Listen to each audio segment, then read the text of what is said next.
Hello students, ये आपका part 10 video इस चैप्टर का। पार्ट 10 वीडियो में एक्सरसाइज 27.2 पे है और क्वेश्चन नंबर है 6।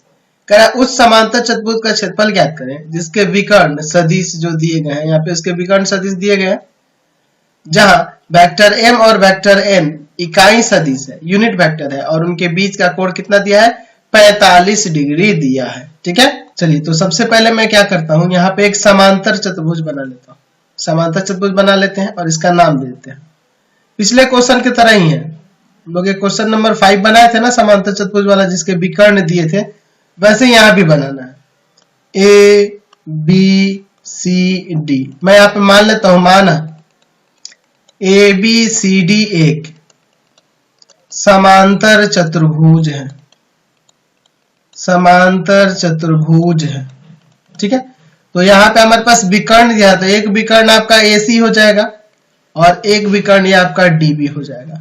दोनों का वेक्टर फॉर्म में यहाँ पे दिया हुआ है, AC का और DB का। तो मैं यहाँ पे मान लेता हूँ वेक्टर AC जो है ना आपका, और 2 वेक्टर M माइनस का वेक्टर N है। ठीक है, और आपका वेक्टर DB जो है ना, वेक्टर DB वह क्या है? 4 वेक्टर M माइनस का 5 वेक्टर N के बराबर। मैं यहाँ पे मान लेता हूं, माना समांतर चतुर्भुज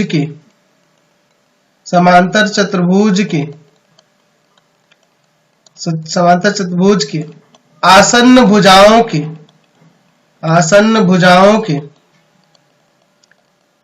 के सदिश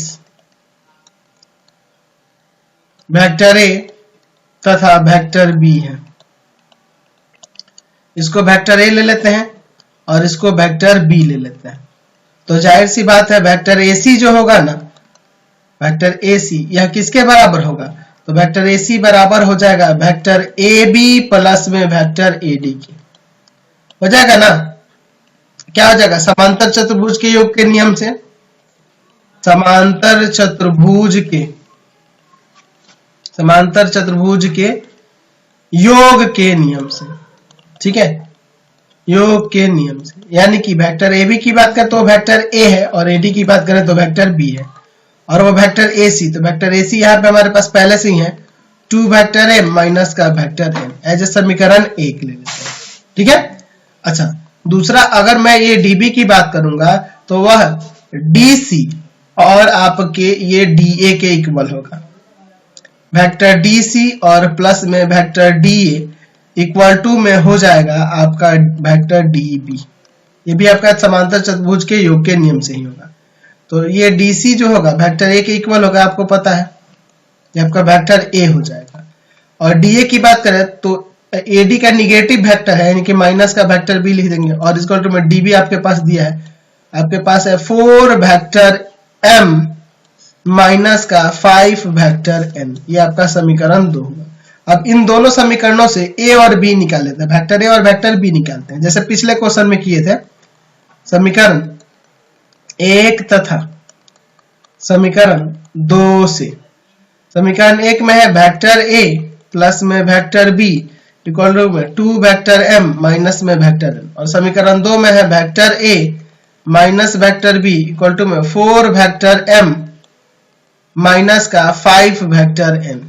ठीक है, चलिए ये आपका कट जाएगा यहां से। ठीक है, तो क्या आ जाएगा यहां से? 2 वेक्टर A इक्वल टू में ये दोनों जुड़ जाएगा 6 वेक्टर M, और माइनस का यहां पर हो जाएगा आपका 6 वेक्टर N।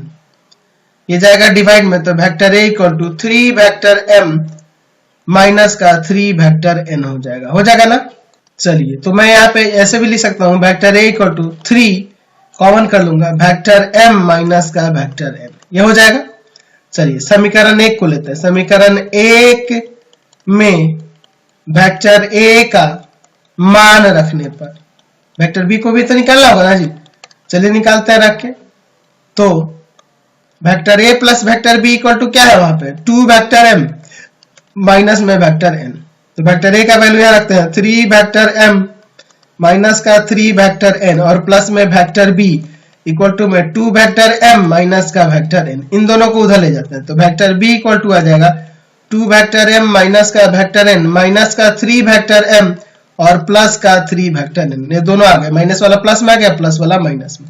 तो वेक्टर बी का वैल्यू क्या हो जाएगा, माइनस का वेक्टर m और आपका प्लस का 2 वेक्टर n हो जाएगा।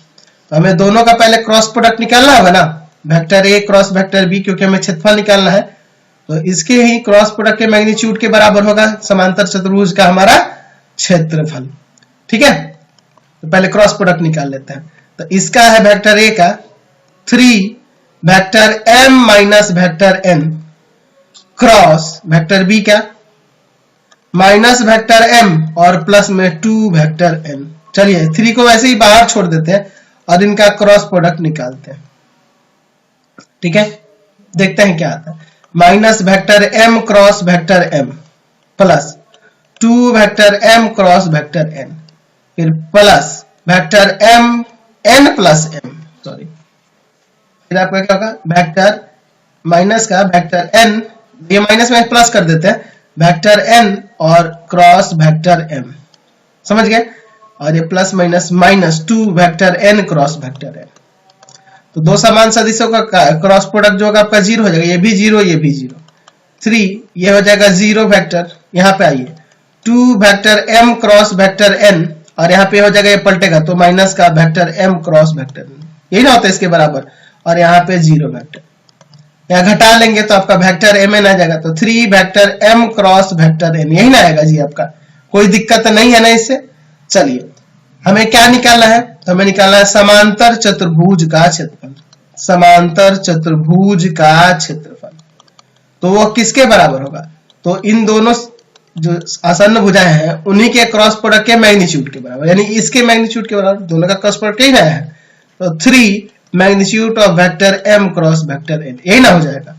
तो इसका फॉर्मूला हम लोग लगा सकते हैं, वेक्टर m का मैग्नीट्यूड वेक्टर n का मैग्नीट्यूड और इनटू में साइन थीटा। तो थीटा यहाँ पे अगले स्टेप में रखा जाएगा। आपके क्वेश्चन में कह रहा है कि आपकी इकाई सदिश है, दोनों जो है वेक्टर m और वेक्टर n यूनिट वेक्टर है। तो वेक्टर m का भी मैग्नीट्यूड 1 और वेक्टर n का भी मैग्नीट्यूड 1, और दोनों के बीच का कोण कितना दिया है, 45 डिग्री दिया हुआ है।